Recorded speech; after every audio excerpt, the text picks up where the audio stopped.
Good morning everyone. तो 17 अक्टूबर का important current affair session आज हम लोग देखेंगे और हमारा जितना करंट अफेयर छूटा हुआ पिछला, तो इसमें डिस्कस करेंगे हम लोग लगभग 25 प्लस क्वेश्चन, ताकि जो हमारा छूटा है वो भी कवर हो जाए। चलिए स्टार्ट करते हैं। पहला क्वेश्चन है, वैश्विक भुखमरी सूचकांक 2023 यानी ग्लोबल हंगर इंडेक्स 2023 में भारत को कौन सा स्थान मिला है? तो 111 111 प्लेस पे है भारत। आउट ऑफ 125 कंट्रियाँ, 125 देशों में हमारा रैंक जो है 111, जो कि बहुत ही ख़राब है। वहीं पर अगर हम लोग अपने पड़ोसी देशों की बात करें, बांग्लादेश की बात करेंगे तो ये है 81 प्लेस में, काफ़ी अच्छा स्थान है इसका। नेपाल की बात करेंगे वहीं पे, तो नेपाल है 69 पे। और श्रीलंका की अगर बात करेंगे हम लोग तो वो है 60 प्लेस पे। इनकी रैंक हमसे काफ़ी बेटर है। अच्छा, मेन तो छूट ही गया, पाकिस्तान का भी रैंक हमसे बेटर है, 102 स्थान पे पाकिस्तान। तो ये 2023 का जो ग्लोबल हंगर इंडेक्स आया है, ये रैंकिंग है हमारा और हमारे पड़ोसी देश का। 125 में हम कितने स्थान पे? 111 पे। मतलब इसमें हम लोग को पाकिस्तान से भी ख़राब बताया जा रहा है। चलिए और भी इंडेक्स के बारे में रिवाइज करते हैं हम लोग। तो पहला है वर्ल्ड हैप्पीनेस रिपोर्ट 2023 में भारत किस स्थान पे है? तो 126 प्लेस पे है। और इसके साथ साथ भारत पीस वाला जो इंडेक्स है उसमें भी 126 प्लेस पर ही है। और ग्लोबल फायर पाउंड इंडेक्स में हम लोग चौथे स्थान पर हैं। ग्लोबल हंगर इंडेक्स ये 2022 वाला है। 2022 में हम लोग 107 पोजीशन पे थे, टोटल 121 कंट्रियाँ थी। तो अभी ये 2023 का भी आ गया है। इकोनॉमिकल फ्रीडम इंडेक्स 2023 में हम लोग 131 प्लेस पर हैं। लॉजिस्टिक परफॉर्मेंस इंडेक्स 2023 में हम लोग 38 प्लेस पे हैं। ग्लोबल यूनिकॉर्न इंडेक्स 2023 में हम लोग तीसरे स्थान पे हैं। World press freedom index 161 place पे हैं। एनर्जी ट्रांजिशन इंडेक्स 67 पर हैं। और वहीं पर ग्लोबल जेंडर गैप रिपोर्ट में हम लोग 127 प्लेस पे हैं। तो ये सारे 2023 वाले हैं, एक ग्लोबल हंगर इंडेक्स को छोड़ के, तो इसको भी ध्यान रखें। बढ़ते हैं आगे। हाल ही में इजराइल में फंसे भारतीयों को वापस लाने के लिए भारत ने कौन सा अभियान यानी ऑपरेशन चलाया है? तो ऑपरेशन अजय चलाया गया है। और भी हाल फिलहाल में हम लोगों ने ऑपरेशन चलाया था, उसको भी रिवाइज कर लेते हैं। तो करुणा ऑपरेशन किसके लिए? म्यांमार में चलाया गया था। कावेरी सूडान में फंसे भारतीयों को लाने के लिए। दोस्त, अभी तुर्की और सीरिया में आया था भूकंप, और उनकी मदद करने के लिए हमने कौन सा ऑपरेशन चलाया? ऑपरेशन दोस्त। गंगा चलाया था यूक्रेन से भारतीयों को वापस लाने के लिए। और देवी शक्ति चलाया गया था अफगानिस्तान में फंसे भारतीयों को लाने के लिए। तो इसको भी ध्यान रखें। बढ़ते हैं आगे। हाल ही में नवरत्न कंपनी का दर्जा किसे मिला है? तो दो कंपनियों को मिला है, आंसर हो जाएगा डी। एक है इरकॉन, एक है रिट्स। ये दोनों ही कंपनियां रेलवे मिनिस्ट्री के अंडर आती हैं। फुल फॉर्म क्या हो जाएगा इरकॉन का? तो Indian railway construction international limited. और दूसरा है RITES, rail India technical and economic service limited. IRCON की बात करेंगे तो इसका हेडक्वार्टर है आपका नोएडा में। कहाँ पे? नोएडा में। रिट्स की बात करेंगे तो इसका हेडक्वार्टर है गुरुग्राम में। अगर बात करेंगे वर्तमान की, वर्तमान में महारत्न कंपनियां अगर पूछ लिया जाए कितनी है टोटल, तो वो है 13। और नवरत्न जो कंपनियां हैं वो हो गई हैं 16। ये था 15वें नंबर का इरकॉन और 16वें नंबर का रिट्स था। तो इसको भी ध्यान रखें। सरस्वती सम्मान 2022 से हाल ही में किसे सम्मानित किया गया है? तो ये किया गया है शिव शंकरी को। इस क्वेश्चन को हम लोग पहले ही पढ़ चुके हैं, लेकिन तब अनाउंसमेंट हुआ था कि इनको मिलेगा, और अब ये इनको मिल गया है। कहाँ की हैं ये? तो ये तमिल की हैं। कहाँ की हैं? तमिल की हैं। किसके लिए दिया गया है? तो इनके उपन्यास है सूर्यवंशम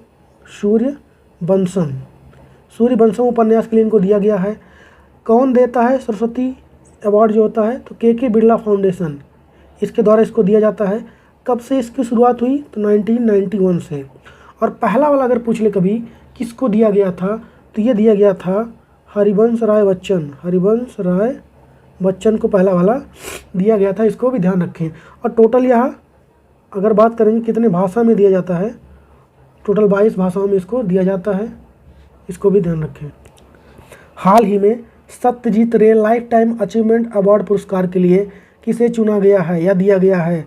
तो ये मिला है माइकल डगलस को। ये हॉलीवुड के अभिनेता हैं और यह 2 बार ऑस्कर अवार्ड भी जीत चुके हैं। इसको भी ध्यान रखें। और अंतर्राष्ट्रीय बालिका दिवस कब मनाया गया, यानी इंटरनेशनल गर्ल चाइल्ड डे? तो ये मनाया गया है 11 अक्टूबर को। और वहीं पे पूछा जाए अगर कि राष्ट्रीय गर्ल चाइल्ड डे यानी नेशनल गर्ल चाइल्ड डे कब मनाया जाता है? 24 जनवरी को। हाल ही में किस राज्य के काजू को जीआई टैग मिला है? तो ये है गोवा का। गोवा की बात करेंगे तो वहाँ की राजधानी है पणजी, पणजी भी बोलते हैं उसको, और मुख्यमंत्री हैं प्रमोद सावंत गोवा के। अगर पूछा जाए गोवा किस नदी के किनारे बसा हुआ है तो मांडवी नदी किनारे बसा हुआ है। और अभी हाल ही में मैंने आप लोग को पढ़ाया था कि यहाँ के गवर्नर राज्यपाल कौन हैं, तो इसका जवाब छापेंगे आप लोग कमेंट में। भारत और फ्रांस के बीच 5वीं वार्षिक रक्षा वार्ता का आयोजन कहाँ पर हुआ है? तो इसका आयोजन हुआ फ्रांस के पेरिस में, और इस बार इसका यह 5वां संस्करण है यानी एडिशन है।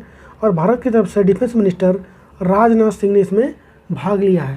फ्रांस की बात आई है तो हम लोग फ्रांस के साथ कौन कौन से युद्ध अभ्यास करते हैं? तो ये करते हैं शक्ति, वरुण करते हैं हम लोग, गरुड़, शक्ति, वरुण, गरुड़, और एक करते हैं और फ्रिंजेक्स नाम का भी एक्सरसाइज हम फ्रांस के साथ ही करते हैं, इसको भी ध्यान रखें। रोजगार प्रयोग नहीं होगा, ये प्रयाग होगा। रोजगार प्रयाग पोर्टल कहाँ पर लॉन्च हुआ है? तो ये लॉन्च हुआ है उत्तराखंड में। ये देखिए उत्तराखंड के मुख्यमंत्री यहाँ पे पुष्कर सिंह धामी हैं, तो यहीं पर लॉन्च हुआ है ये। विश्व दृष्टि दिवस 2023 कब मनाया गया? तो ये मनाया गया है 12 अक्टूबर को। कब मनाया गया? 12 अक्टूबर को। और इस बार अच्छा सा थीम है इसका, love your eye at work. हाल ही में WHO ने किस पहल की शुरुआत की है? तो इस पहल की शुरुआत किया है। WHO की बात करेंगे तो स्थापना इसका होता है 7 अप्रैल 1948 यानी 7 अप्रैल 1948 को। हेडक्वार्टर मुख्यालय मिलेगा इसका जेनेवा स्विट्जरलैंड में। और वर्तमान में इसके जो हेड हैं वो हैं डॉक्टर टेड्रोस, जो कि G20 समिट में भारत में आए थे। और उत्तर प्रदेश ने राजकीय जलीय जीव किसको हाल ही में घोषित कर दिया है? तो गंगा डॉल्फिन। तो जो गंगा में डॉल्फिन पाया जाता है उसको अपना जलीय जीव यानी aquatic animal, state aquatic animal घोषित किया है उत्तर प्रदेश की सरकार ने। वहाँ के मुख्यमंत्री हैं योगी आदित्यनाथ, राज्यपाल गवर्नर है आनंदीबेन पटेल, और कैपिटल वहाँ की है लखनऊ। लखनऊ किस नदी के किनारे बसा है? तो गोमती नदी के किनारे बसा है, इसको भी ध्यान रखें। और 2022 राष्ट्रीय लता मंगेशकर सम्मान किसे दिया जाएगा? उत्तम सिंह को। और यह एक म्यूजिशियन है और ये मध्य प्रदेश के द्वारा यह अवार्ड दिया जाता है। और हाल ही में ओडीआई में ओडीआई यानी वनडे इंटरनेशनल में सबसे तेज 1000 रन किस खिलाड़ी ने बनाए हैं? तो ऑस्ट्रेलिया के डेविड वार्नर। विश्व डाक दिवस यानी वर्ल्ड पोस्ट डे कब मनाया गया? तो 9 अक्टूबर को। हाल ही में कहाँ के तांगसा कपड़े को जीआई टैग मिला है? तो यह है अरुणाचल प्रदेश का। और हाल ही में मैरांग सुरंग की शुरुआत कहाँ पर हुई है? तो जम्मू और कश्मीर में हुई इसकी शुरुआत। इसकी टोटल लेंथ की बात करेंगे तो 395 मीटर है। और किस डिस्ट्रिक्ट में है?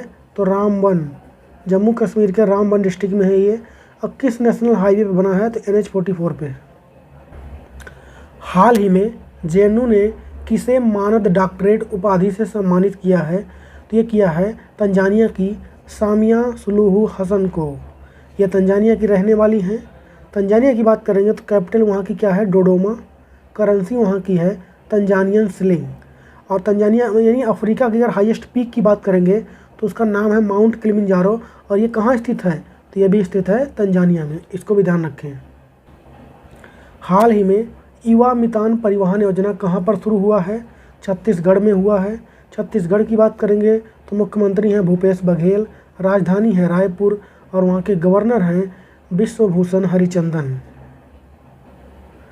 विश्व बैंक विकास समिति की 108वीं बैठक कहाँ पर शुरू हुई है? तो हुआ मोरक्को में। और मोरक्को की कैपिटल क्या है? तो वह है रबात।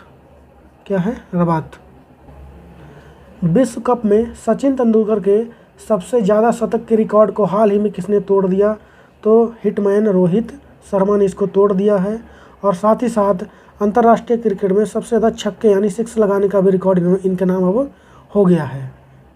और भारत की तरफ से ये वर्ल्ड कप की बात करेंगे तो उसमें सबसे तेज शतक लगाने वाले कम गेंदों पर ये रिकॉर्ड भी इनके नाम हो गया है। और जो इस बार ICC वर्ल्ड कप 2023 वाला हो रहा है भारत में, उसके बारे में थोड़ा सा रिवीजन कर लेते हैं हम लोग। तो पहला वर्ल्ड कप अगर पूछे कि किसके बीच में खेला गया था तो 1975 में इंग्लैंड और वेस्ट इंडीज़ के बीच में खेला गया। वेस्ट इंडीज़ को जीत लिया था। वहीं पर बात करेंगे 2023 वाला, तो 13th एडिशन है इस बार, भारत इसका होस्ट है और पहला मैच खेला गया दुनिया के सबसे बड़े स्टेडियम नरेंद्र मोदी स्टेडियम में किस के बीच में, तो इंग्लैंड और न्यूजीलैंड के बीच में। किसने जीता, तो न्यूजीलैंड ने जीता। और अभी हाल ही में हमने पाकिस्तान को भी हरा दिया उसी पिच पे। और पाकिस्तान अभी तक वर्ल्ड कप में हमसे कभी नहीं जीत पाया है, हम लोग 8 बार लगातार वर्ल्ड कप में इससे जीत चुके, तो ये भी रिकॉर्ड हमारे नाम है। और इस बार वर्ल्ड कप का मैस्कॉट क्या है, तो वह क्रिकेटर्स। क्रिकेटर्स में 2 चीज़ें आती हैं, ब्लेज फीमेल जो कि बॉलर को शो करेगा, और टोंक जो है मेल उसको बैट्समैन को शो करेगा। ब्रांड एम्बेसडर कौन है इस बार आईसीसी वर्ल्ड कप का, तो शाहरुख खान है इसके। और अभी ग्लोबल एम्बेसडर इनका नियुक्त किया गया था किसको, सचिन तेंदुलकर को। और इस बार का एंथम सॉन्ग क्या है, तो दिल जश्न बोले। तो अभी तक का सारा क्वेश्चन जो वर्ल्ड कप से बन सकता है आपके सामने है, इसको पढ़ें आप, याद करें, बढ़ते हैं आगे। हाल ही में बंधन योजना कहाँ पर शुरू हुआ है, तो ये शुरू हुआ उत्तर प्रदेश में। हाल ही में साउथ इंडिया बैंक के नए अध्यक्ष कौन बन गए हैं, तो ये बने हैं BS Kurian. South India Bank की बात करेंगे तो इसका फॉर्मेशन होता है 1929 में और इसका हेडक्वार्टर मिलेगा केरला के त्रिशूर में। हुरून इंडिया रिच लिस्ट 2023 के अनुसार भारत के सबसे अमीर व्यक्ति कौन है, तो वो है मुकेश अंबानी। पहले स्थान में भारत में कौन है, मुकेश अंबानी। सेकंड पे हैं गौतम अडानी और थर्ड पे हैं साइरस पूनावाला। हाल ही में न्यायिक सेवाओं में EWS के 10% आरक्षण की घोषणा किसने की है, तो बिहार ने किया है। और अभी हाल ही में बिहार में जातीय जनगणना हुई थी, जातीय जनगणना, उसी में इस डिसीजन को लिया गया है। 2023 P20 शिखर सम्मेलन का आयोजन कहाँ पर होगा, तो इसका आयोजन होगा यशोभूमि पे। कहाँ पे, यशोभूमि। तो यहाँ पर ख़त्म हो गया आपके डेली करंट अफेयर का सेशन। तो आज लगभग हम लोगों ने 25+ क्वेश्चन को यहाँ पर डिस्कस किया है। जितना आपका छूटा था लगभग सारा कवर हो गया है। 7-8 क्वेश्चन और बच रहे हैं जो कि कल हम इसको कवर कर देंगे। तो वीडियो कैसा लगा बताइए आप लोग, दोस्तों के साथ ज़्यादा से ज़्यादा इसको शेयर कीजिए। मिलेंगे कल के वीडियो में, तब तक के लिए जय हिंद।